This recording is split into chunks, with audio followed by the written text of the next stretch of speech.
আজকে খুবই সহজ এবং সুস্বাদু একটি খাবার নিয়ে আপনাদের সামনে হাজির হয়ে গিয়েছি। হ্যালো ভিউয়ার্স, আসসালামু আলাইকুম। Welcome back to my another video of versatile Rumi. আশা করি আল্লাহর রহমতে সবাই ভালো আছেন। খাবারটি দেখে নিশ্চয়ই বুঝতে পেরেছেন আজকে যে রেসিপিটি তৈরি করব সেটি হচ্ছে কচুরমুখী দিয়ে চিংড়ি মাছ।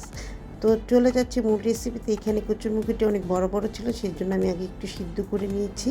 সিদ্ধ করে এটা এক পাশে রেখে দিয়ে চুলায় একটি প্যান বসিয়ে দিয়েছি আর 1/3 কাপ পরিমাণের মতো সরষের তেল দিয়ে এই তেলের মধ্যে কচুরমুখিটা প্রথমে ভেজে নিচ্ছি। এরপরে অনেকটি পরিমাণের মতো প্রায় 3 থেকে 4টি পেঁয়াজ এবং কি 2টি রসুন কুচি দিয়ে দিচ্ছি এই ভাজার কচুরমুখির সাথে।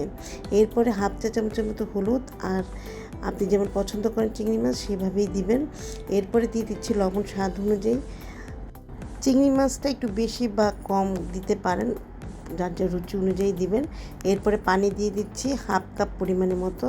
পানি দিয়ে একটু ভালোভাবে নেড়ে চেড়ে কুক করে নিচ্ছি। এই কচুরমুখিটিকে না অনেকে অনেক নামে ডাকে, অনেকে কচুর ছড়াও বলে। তো আপনারা কি নামে ডাকেন? আমি কিন্তু কচুরমুখী বলেই ডাকি।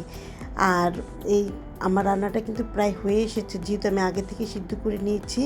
আর ধনেপাতা কাঁচামরিচ দিয়ে ব্যাস আমার রান্নার ডান।